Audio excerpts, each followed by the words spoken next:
നിങ്ങൾ മാധ്യമങ്ങൾ ഉൾപ്പെടെ എല്ലാവരും ഇര എന്ന് പറയുന്നുണ്ട്. ഇര എന്ന് പറയുന്നത് എന്താണ് എന്ന് വെച്ചാൽ നിങ്ങൾ ഗ്ലോറിഫൈ ചെയ്ത് പറയുന്ന ഒരു കാര്യമാണ്.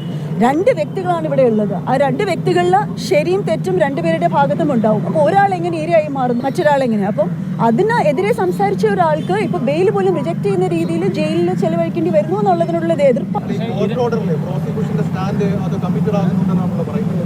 അല്ല, കോർട്ട് ഓർഡറിൽ പറയുന്നത് അതിനകത്ത് പറഞ്ഞിരിക്കുന്നത് നോൺ ബെയിലബിൾ സെക്ഷൻ എന്ന് പറയുന്നത് 75(1) ആണ്, സെക്ഷലി കളേർഡ് റിമാർക്സ് ആണ്. പക്ഷെ ഇതിനകത്ത് രസകരമായ കാര്യം എന്ന് പറഞ്ഞാൽ ഈ സെക്ഷലി കളേർഡ് റിമാർക്സ് ഏതാണെന്നുള്ളത് ആ റിമാൻഡ് റിപ്പോർട്ടിനകത്ത് പോലും കൊടുത്തിട്ടില്ലായിരുന്നു. കോടതിയിൽ ഞാൻ ഉണ്ടായിരുന്നു, അപ്പോൾ ഇത് കേൾക്കുകയാണ്. അപ്പം എന്താണ് ഈ സെക്ഷലി കളേർഡ് റിമാർക്സ് ചോദിക്കുമ്പോൾ പോലീസ് പറയുന്നത് അത് നമ്മൾ നോക്കിയിട്ട് പറയാമെന്നാണ്. അപ്പം എന്താണെന്ന് പോലും അറിയാതെ അങ്ങ് എടുത്തിട്ട് എന്താ പറയുക ഒരു ക്ലോസ് ഇട്ടു എന്നുള്ളതാണ് പറഞ്ഞിരിക്കുന്നത്. പ്രൈമ ഫേഷ്യ അങ്ങനെ കണ്ടെത്തിയെന്നാണ് കോടതിയുടെ ഇത് പറയുന്നത്. അതിൻ്റെ എന്തുകൊണ്ടാണെന്നുള്ളത് നമുക്ക് ചോദ്യം ചെയ്യാൻ പറ്റില്ല, അത് ശരിയാണ്. ഇപ്പോൾ ഹൈക്കോടതിയിലേക്ക് സെഷൻസും ഹൈക്കോടതിയിലേക്കും നമ്മൾ നീങ്ങാൻ തന്നെയാണ്. പക്ഷെ അതുവരെ എന്തായാലും ഇനിയൊരു ഹങ്കർ ഫാസ്റ്റിലേക്ക് പോവാണെന്നാണ് രാഹുൽ ഇപ്പോൾ പറഞ്ഞിരിക്കുന്നത്. അത്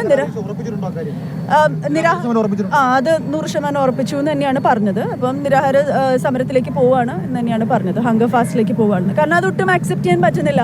അദ്ദേഹം ആദ്യം തന്നെ അറസ്റ്റ് തന്നെ നമുക്കൊരു നോട്ടീസും തരാതെയാണ് അറസ്റ്റ് ചെയ്തത്. അത് പച്ചക്കള്ളമാണത്. ഞാൻ ഇത്ര ഉറപ്പിച്ച് പറയുന്നത് കാരണം മറ്റ് കേസിന്റെ മറ്റ് വിശദാംശങ്ങൾ ഒക്കെ എനിക്ക് ഇനിയും പഠിക്കേണ്ടിയിരിക്കുന്നുവെങ്കിൽ ഇത് എനിക്കറിയാവുന്ന കാര്യമാണ്. ഇതിന് ഒരു നോട്ടീസും നമുക്ക് തന്നിട്ടില്ല. നേരിട്ട് വീട്ടിലേക്ക് വരുമായിരുന്നു. കള്ളമാണ് അടുത്ത് പറഞ്ഞിരിക്കുന്നത്. അത് അവിടെ കോടതിയിൽ വെച്ച് പറഞ്ഞപ്പോൾ നമ്മളെല്ലാവരും നമുക്ക് വാ അടച്ചു വെക്കാൻ പറ്റുന്നില്ല. കാരണം അത്രയും കള്ളമാണ് അത്. നമുക്ക് ഒരു നോട്ടീസും തരാതെ വീട്ടിൽ വന്ന് വിളിച്ചുകൊണ്ട് പോകുമായിരുന്നു. അപ്പം അത് തന്നെ തെറ്റാണ്. നേരെ വീട്ടിൽ ഒരു ദിവസം 4 മണിക്ക് വന്നിട്ട് വിളിച്ചുകൊണ്ട് പോവാണ് കൂടെ പറഞ്ഞത്. ഇപ്പൊ പറയുന്നു നമ്മൾ നോട്ടീസ് തന്നിട്ട് അത് കൈപ്പറ്റിയില്ലെന്ന്. ഇത്രയും അന്വേഷണമായിട്ട് സഹകരിക്കുന്ന ഒരാളെ എന്തിനു കൈപ്പറ്റാതിരിക്കണം? സെഷൻസ് മൂവിയും ഹൈക്കോടതിയിലേക്ക് മൂവിയും അത് 100% ഉറപ്പാണ്. നിരാഹാരം അനുഷ്ഠിക്കും.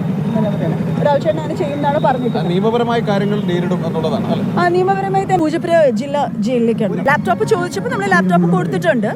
അപ്പോൾ ആദ്യം അത് വന്ന സമയത്ത് നമുക്കറിയില്ലല്ലോ ഇതിന്റെ ദിശ എങ്ങോട്ടാണ് പോകുന്നതെന്നും ഒന്നും അറിയില്ല. അപ്പൊ പെട്ടെന്ന് ഈ പറഞ്ഞ പോലെ നോട്ടീസ് ഒന്നും തരാതെ പെട്ടെന്ന് വരുമ്പോൾ നമുക്കാണെങ്കിലും അതിനകത്ത് പ്രിപ്പയർ ചെയ്യാനോ ഒന്നും ഉള്ളൊരു അവസരമില്ല. അപ്പൊ അങ്ങനെ വന്ന വീഡിയോ ആയിരിക്കും. അപ്പം അത് എന്തായാലും നമ്മൾ ലാപ്ടോപ്പ് ഒക്കെ കൊടുത്തു. നമ്മൾ പൂർണ്ണമായിട്ട് സഹകരിക്കുകയാണ് ഇൻവെസ്റ്റിഗേഷനുമായിട്ട്.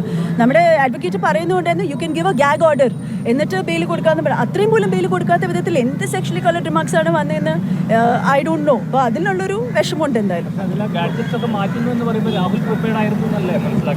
അതിനെക്കുറിച്ച് എനിക്കറിയില്ല, ഞാനത് കണ്ടിട്ടില്ല, എനിക്കറിയത്തില്ല. പക്ഷെ നമ്മൾ ഹാൻഡ് ഓവർ ചെയ്തിട്ടുണ്ടല്ലോ. വളരെ അൺഫെയർ ആയ ഒരു വിധിയായിട്ടാണ് തോന്നുന്നത്. നമ്മൾ ബെയിൽ എക്സ്പെക്ട് ചെയ്തു, പക്ഷെ അത് റിജക്റ്റ് ആയതിൽ നല്ല വിഷമമുണ്ട്. രാഹുൽ ഈശ്വർ ഒരു കാര്യത്തിന് വേണ്ടി സംസാരിച്ചതിന്റെ പേരിൽ ഇങ്ങനെ ഒരു അറസ്റ്റ്, ബെയിലില്ലാത്ത രീതിയിൽ അറസ്റ്റ് വരിക എന്ന് പറഞ്ഞാൽ ഭാര്യ എന്ന